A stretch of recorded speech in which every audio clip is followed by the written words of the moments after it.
Freya glared at her daughter who just giggled. Lolo, saw you and Daddy kissing. Napataki pa iyon ng kamay sa bibig. Napilitan na din siyang lumapit sa bata at humarap sa ama ni Lucas. Kamukhang kamukha pala noon ang asawa niya. The old man is sitting on a lounge. Gray ang buhok nito at korteng-korte ang bigote at balbas sa muka. Hi, Daddy. Nakangiting bating niya sa lalaki. The old man smiled. Finally ay nagising na rin ito sa napakahabang panahon ng pagkakoma. Maganda ka pala talaga, Iha. Last choice na ngang anak ko. Kaya pala hindi makahanap na ipapalit sa'yo. Ani yun sa kanya. Nanamaan na naman tuloy siya ng hiya, lalo pa at naramdaman niya na nasa may tagiliran na naman niyang asawa at dikit na sa katawan niya. Di ba po, Lolo? I look like her? Salo ni Dayan, buti na lang at nandyan ang bata, kung hindi ay nawalan na siya ng isasagot sana. Yes, very much like her. And soon, you'll find a man like your daddy. Ani naman noon. Dayan giggled. Yes, Lolo. But Daddy dated dogs. Sumbong pa nito sabay irap kaya napakamot na lang si Lucas sa ulo. Nagbago ang tama ng mukha ng daddy ni Lucas at kitang-kita yun ni Freya. Tumingin iyon sa anak na parang batang napapakamot ng ulo at hindi makatingin ng diretso sa daddy nito. Is that true, Lucas? You let your daughter saw those things? Tila galit na tanong nito sa anak kaya itinaboy na muna niya si Dayan para maglaro sa salas na sumunod naman kaagad pero nag-flying kiss sa lolo. Natingnan niya ang asawa na parang batang nakagalitan. I'm sorry, Daddy. I was so desperate that time. I thought Freya was going to pursue the annulment case.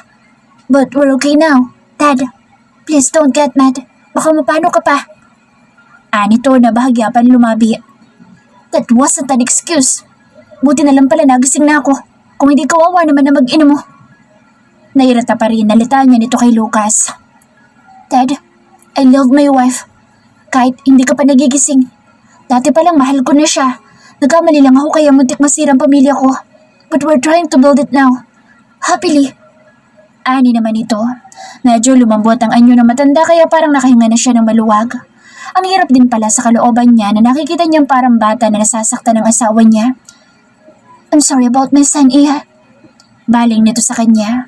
Ngumiti naman siya. Okay na po kami, Daddy. Don't worry much. It won't happen again. Maybe I have had my own mistakes too.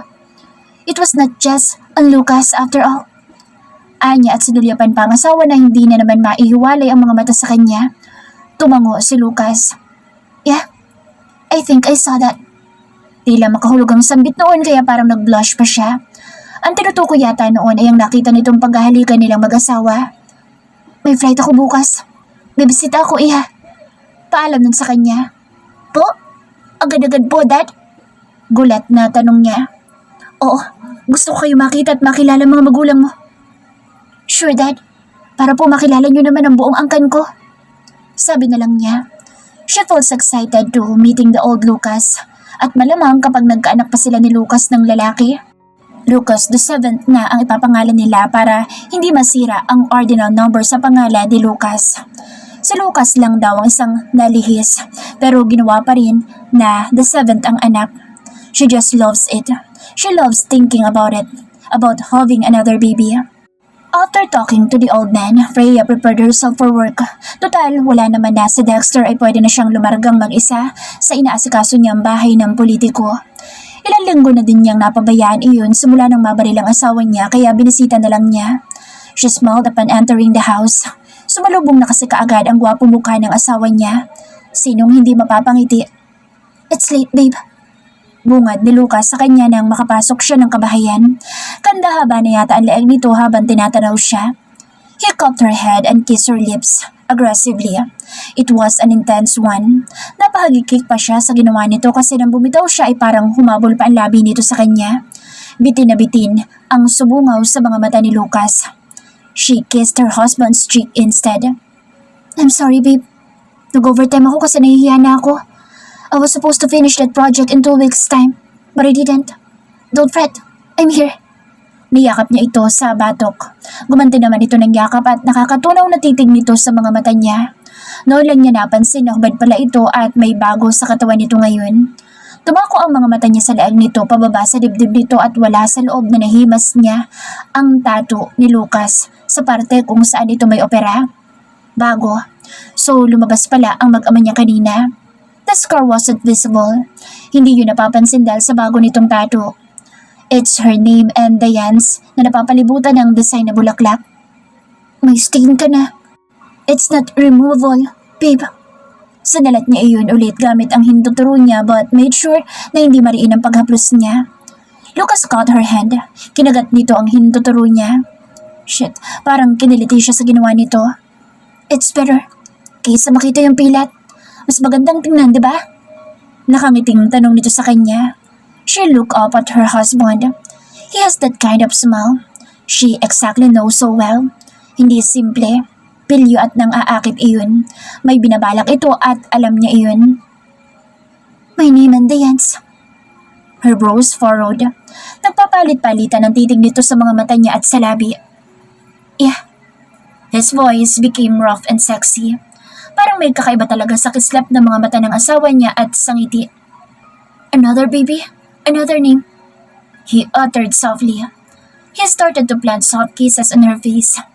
Napapikit si Freya pero kunwari ay pinigil niyang asawa. Hindi pa ako kumakain, Lucas. Natatawang saway niya rito. Yeah? How about if you eat me? Magkapilyuhan na bulong nito sa kanya. She couldn't help but laugh. I will not. Naiiling na sabi niya rito. She tried to free herself from his embrace pero lalong humigpit ang mga braso nito sa katawan niya kaya napayakap siya sa balikat nito ulit. Babe, usal nito sa may laag niya. He smelled her neck and licked her neck too. For fuck's sake. Napapikit na siya kaagad. It's so easy for her to respond to that so quickly.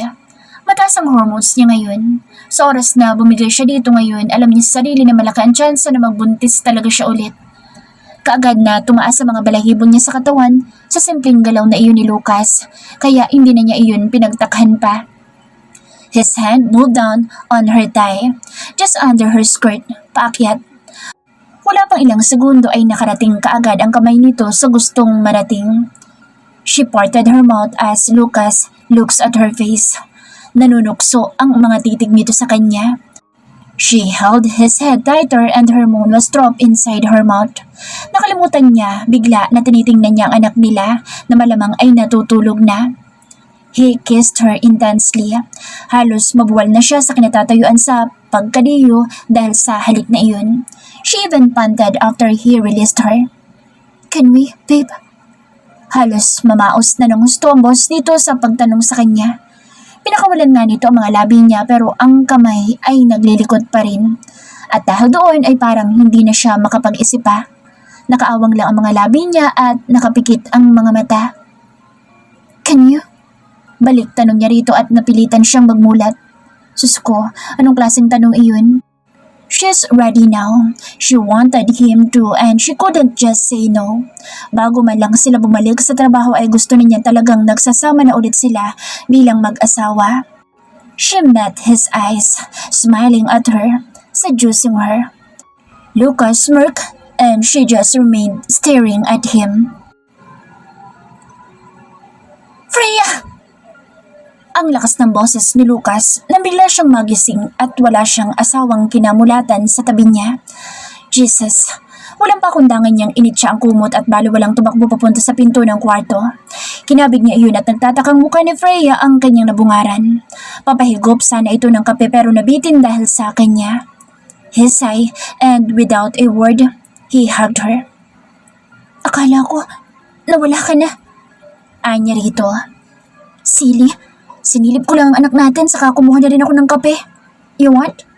Ito sa kanya saka isinara ang pinto ng pakawalan niya. I was awakened when your phone rang. Tumatawag sa daddy. Sabi ko, natutulog ka na. Nasa airport na daw siya. Tatawag daw siya kapag lumapag ng eroplano. Kaya ba niyang mag-isa? He chuckled. He can manage, baby. He lives there alone. Ayaw naman niya dito sa Maynila para magkasama na kami. He is not fond of the city streets. Kaya naman pala mag-isang pupunta rito. Matulog ka na ulit, magkakape lang ako. Ito sa kanya pero duda siyang makakatulog pa siya sa nakatayo niyang pagkalalaki. I'll wait for you. Anya sa asawa, sa kanya kinabig ang dawang nito. Freya giggled and put her cup of coffee beside the lampshade. Yumakap ito sa batok niya at pinakatitigan siya. Hanggang sa halikan siya nito sa labi na kaagad naman niyang tinugon. Kandahaba ang leeg ni Lucas nang nasa airport na sila ni Diane pero hindi matanggal sa isipan niya sinabi sa tawag ng kakilala niyang pulis na humahawak sa naging kaso na Dexter kay Freya. Malakang posibilidad na may foul play sa nangyari lalo na't nakapasok lang sa Dexter bilang gwardya ay nang dumating na si Freya.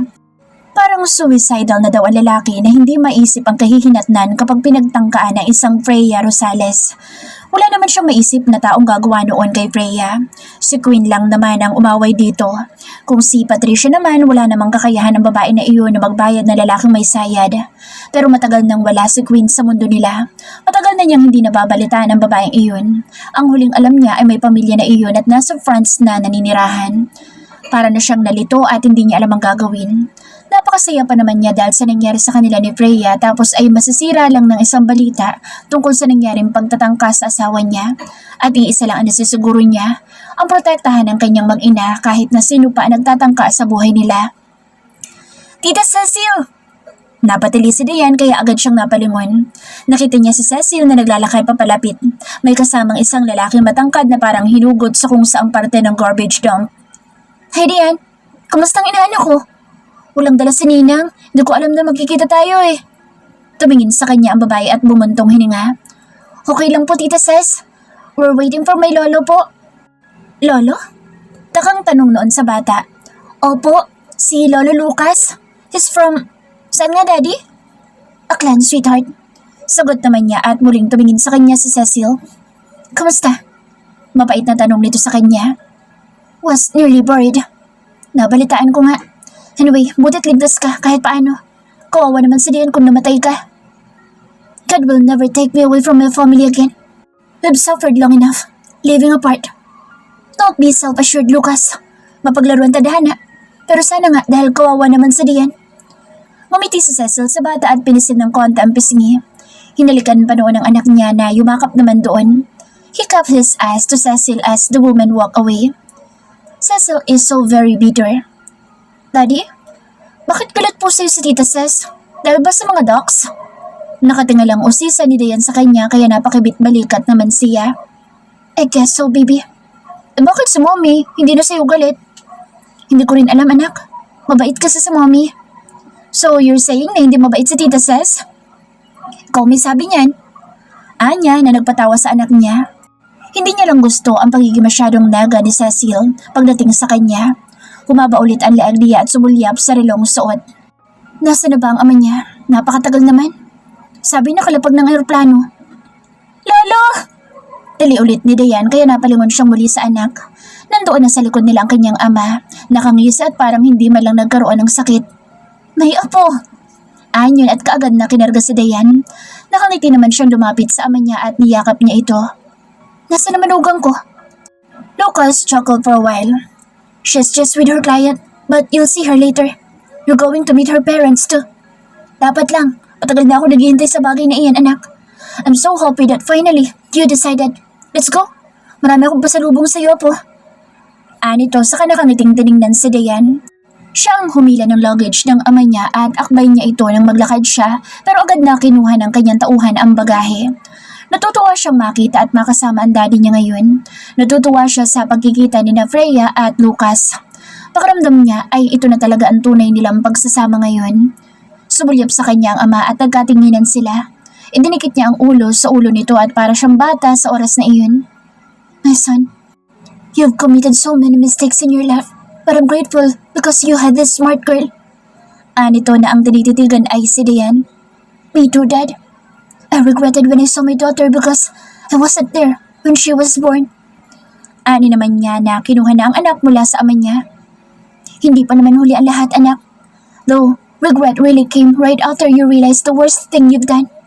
Pero parte talaga siguro ng buhay ng tao ang pagkakamali. Dahil may mga magagandang bagay naman na dumadating. Kahit na mali ang paraan. It's just part of evolving and will help you grow. Yes, Dad. You're right. Anya habang nakatingin sa anak niya dahil si Diane ang pinakamagandang bunga ng kanyang pagkakamali noon. Nagmamadali si Freya na makauwi dahil nandyan na ang kanyang bianan. Sabi niya kay Lucas ay sa bahay na lang siya ng mga magulang niya pupunta at doon na siya hintayin ng mga iyon. She was in a hurry but was halted when he saw Zach. Nakatayo ang lalaki sa may di kalayuan ng parking lot, meters away from her car. Mas lalo niyang binilisan ang paghakbang para makasakay na sa sasakyan. Freya! Ano yun sa kanya kaya napatigil siya sa tangkang pagbukas ng pinto ng kotse. Ayoko ng kahit na anong connection sa inyo, Zach. Agaran niyang sabi rito. I don't have any intention, Freya. Gusto ko lang na warningan ka. Agad na napakunot noo siya at napakrus ng mga braso sa dibdib. Warningan? Saan? Sa pinsan mo? No, mas may nagtatangka sa'yo kaysa sa pinsan ko. At paano mo alam? Dahil ikaw yun? Hindi. Ikaw ang bahala kung maniniwala ka basta ako. Gusto lang kitang bigyan ng babala. May kausap ang pinsan ko sa phone at ang sabi, nagawa na niya ang trabaho niya. Wala na siyang pakaalam kung maniwala ka man daw o hindi. Yung nagtangka sa'yo, gaano ka kasigurado na wala doong nag-utos? Hindi siya nakaimik at napalunok lang siya. Mag-ingat ka, Freya. Baka isa sa mga babae ito ng asawa mo. Sorry, wala akong maitulong sa iyo. Ayaw namang umamin ng pinsan ko at pinagtatawanan ako dahil sa pangungulit ko. Nito sa kanya. Thank you anyway. Pakisabi sa kanya. Baka susunod basagin ko ng ulo niya sa pader. Nainis niyang sagot saka siya pumasok sa loob ng sakyan. Hawak ang manibela ay naiinis siyang napabuntong hininga. Pwedeng isa talaga iyon sa mga naging babae ni Lucas pero ano namang magagawa niya? Nakakalito na sobra ang nangyayari at wala na magagawa kung magagalit man siya o ano. She has to fight this time. Hindi siya tatalikod sa kung ano man ang sinasabi ni Zach sa kanya. Hindi siya natatakot kung para sa kanyang pamilya ang pinag-uusapan. Tuluyan niyang binuhay ang makina ng kanyang sakyan at iniatras iyon. Matagal na niyang napapansin ang ilan sa mga tao ni Lucas na nakasunod at nakabantay sa kanya. Kung siya ang target na naman ang siraulong inggit sa kanya dahil siya pa rin ang gusto ni Lucas, mukhang mahihirapan ang mga iyon na makalapit sa kanya. Lucas has to know it. Totoo man o hindi ay dapat nila iyong pag-usapan. Nang makarating siya sa bahay ng mga magulang niya ay nakangiti na siya. Si Dayan ang agad na sumalubong sa kanya, kasunod ang ama na nakapamulsa. Napakapogi. I miss you. Nito sa kanya kaya lalo siyang napangiti. Agad siyang kinabig ng asawa kaya naipit si Dayan sa gitna nila. Tumatawa. Ipit ako? Reklamo noon ang halikan siya ni Lucas sa labi kaya natatawa niyang inilayo ang sarili kay Lucas. Dayan ran back to the house giggling. Ang haba ng araw, babe. Ni Lucas sa kanya. True, may sasabihin ako mamaya, babe. Where's Daddy? Nasa loob, kausap si na mama at papa. Binibuild up ako ni Dad sa mga magulang mo. Nangingiti nitong sabi. Ngayon pa ba na may second base ka na? Natatawa din niyang tanong sa asawa pero nakamasa dito sa kanya. Seryoso ba ang tanong, babe? Lucas wrapped his arm around her shoulder. A bit, but don't spoil the moment. May tamang oras para doon. Sa ngayon, sa Daddy na muna ang intindihin natin. Anya rito kaya tumango ito at tuluyan na silang pumasok sa loob ng mansyon. Kasama nilang umuwi si Lucas sa bahay nila mag-asawa. Doon yun pinatulog ni Dayan sa kwarto noon na gustong-gusto naman ng matanda. It's 11 in the evening and she was done with all her works. Inaayos na niya ngayon ang higaan nilang mag-asawa. Babe, Lucas said behind her. Agad na itong nakalapit at tumayo sa likod niya. Idinidikit ang harap sa kanyang puwetan. She giggled and bit her bottom lip. I want to, he whispered and hiked up her nightdress. Wala siyang imik at hindi rin tumutol sa gustong mangyari ni Lucas. She looked back and saw him pull down his boxer. Matapos ang mainit na tagpo sa pagitan nila ay dumapa ito sa kanya at natatawa siyang humawak sa buhok nito. Anong sasabihin mo sa akin? Nito sa kanya. Umalis ito sa pagkakadagan sa kanya at inayos ang suot niya na parang walang nangyari. She looked up at him and smiled. Yumakap naman sa kanya si Lucas at pinagmasdan ang mukha niya. Si Zach, nakita ko kanina bago ako pumunta sa inyo ni Daddy. Tumango-tango ito at napalabi. Parang may alam na ito. Nakita ko din si Celine sa airport. Siya naman ang napatanga rito. Napaka-bitter ng kaibigan mo sa akin. Kay Dayan okay siya. Hayaan mo na si Cecil, babe. Ani naman niya rito. Kung ayaw niyong maniwala na nagbago ka na, wala na tayong magagawa. Mapapatunayan na lang niya iyon. Itong si Zach ang nagsabi sa akin na mag-ingat daw. Dahil yung pinsan daw niya, may kausap sa phone. Nagsasabi na nagawa na daw niya na sirain tayo. Hindi naman daw mapaamin ni Zack kung sino. Babe, addict si Zack. Perhaps it's just one of his hallucinations. Hindi. Binanggit niya kasi si Dexter. Doon na patitig sa kanyang asawa at nag-iisip ng malalim. Baka siya ang may kagagawan. Napailing si Freya kay Lucas at yumakap dito. I don't know. Sana naman maging masaya na lang sila para sa atin. We are family now. Masaya na ako at pilit ko na ibinabaon sa limot ang kalahati ng mga nakaraan. I don't want to go back to it anymore. I want us to be happy. For Diane. Me too, babe. Lucas replied and kissed her head. Don't worry. Aalamin natin iyan. May kakilala kong pulis na nag-iimbestiga. If it's true, matatapos din ito, babe. Poprotektahan ko kayo. Pangako ko yan sa inyo ni Diane. Hinalikan siya nito ng mariin sa noo at nakaramdam siya ng kapayapaan dahil sa sinabing iyon ni Lucas. Naniniwala siya dito. Walang salita na hindi niya ito paniniwalaan pa. Dahil ngayon, ang lalaking nagbalak sa kanya na saktan siya ay ang lalaking kaisa-isa niyang kakampi sa lahat. How sure are you na hindi ko na kayo babalikan ni Diane dito? Nagpapakyut na tanong ni Lucas kay Freya bago ito umalis. Ngayon ang araw ng pag-uwi ni Lucas sa Aklan at ihahatid iyon ng anak sa airport. Nasa 3 araw din ang inilagay noon sa kanila at wala ibang ginawa kung hindi ang ipasyal sa Diane sa kung saan. Isang beses ay nakita niyang may ka-video call ang matanda. Yun pala isang talent manager sa Hollywood. Pinasayaw at pinapa-acting si Diane sa harap ng kamera na totoo namang napakagaling na bata. May future na daw si Diane sa pag-aartista. Okay lang iyon sa kanya pero ayaw ni Lucas. Mas gusto noon na mag-focus ang anak nila sa pag-aaral dahil hindi naman kailangan ni Diane na maghanap buhay sa paraan ng pag-aartista. Parehas silang mayaman na mag-asawa at kailangan nila ng anak na mamamahala sa lahat ng yaman na meron sila kapag sila ay matanda na. 100% sure po, mister ko. Kaya namin mag-drive ni Diane papunta sa office. Magkita na lang tayo, babe. Yes, babe. Kinuha nito ang mga braso niya at ipinulupod sa sarili nitong katawan. Pwede ba sa office? Mahinang tanong nito sa kanya kaya napakunot ang noo niya. Pwedeng. Make love. Nito kaya natawa siya. Kung saan ka talaga abutin, doon mo ilalabas ano? Tila naiinis na tanong niya dahil naalala niyang elevator. Agad itong napakamot sa ulo. Hindi na nga, baka maghalungkat ka na naman sa baul. Ayoko na. Sabi ko nga, dito na lang sa bahay. Natatakot itong daldal kaya natawa siya. Lumangon siya sa may hagdan dahil nandyan na ang bianan niya. Karga si Diane.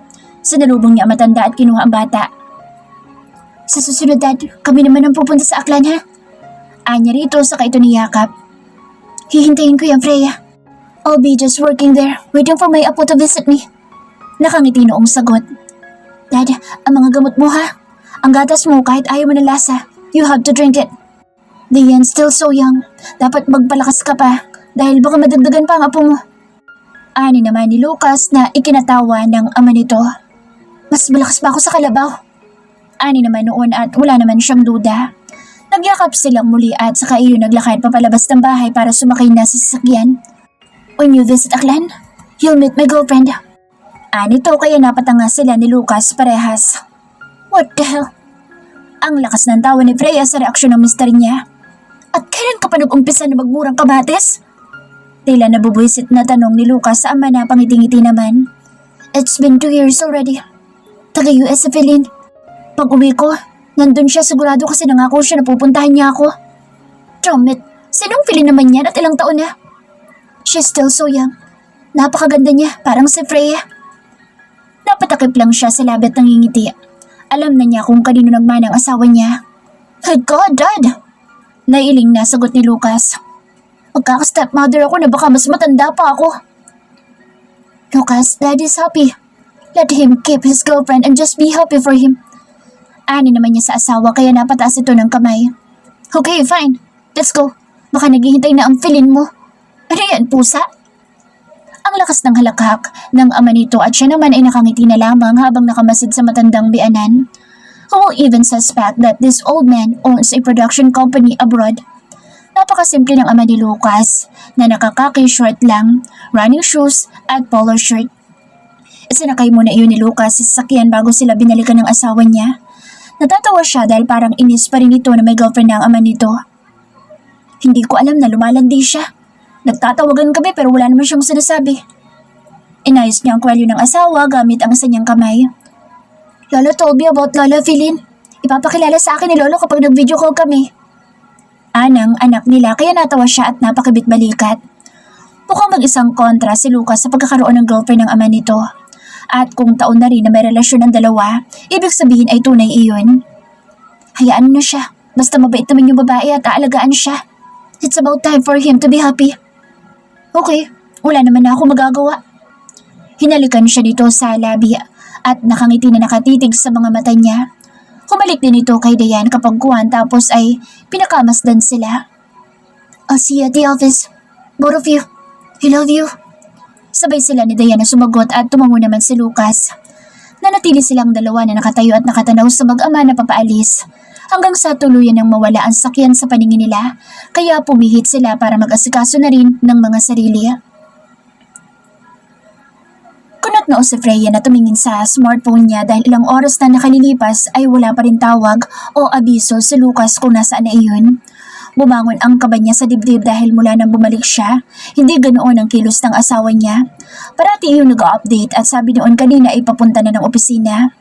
That was the last message she received and nothing followed though it's been hours. Biglang nagkaroon ng iba't ibang laman ng isip niya kaya oras na siguro para tawagin niyang asawa. Tumayo siya habang ang anak niya ay busy sa paglalaro sa sofa. Mommy, where are you going? I'm just going to ask Tita Mona about something. Okay po. Ngumiti pa siya sa anak niya at dumiretso sa paglalakad pero halos tumalsik ang kaluluwa niya nang walang pakundangan na bumukas ang pintuan at iniluwa ang umiiyak at humahangos na si Mona. Wala pa man lang sinasabi si Mona ay parang binundol na si Freya ng isang masakit na katotohanan. Ang mga luha niya ay agad na namuo sa kanyang mga mata at nilingon ng anak na walang muwang.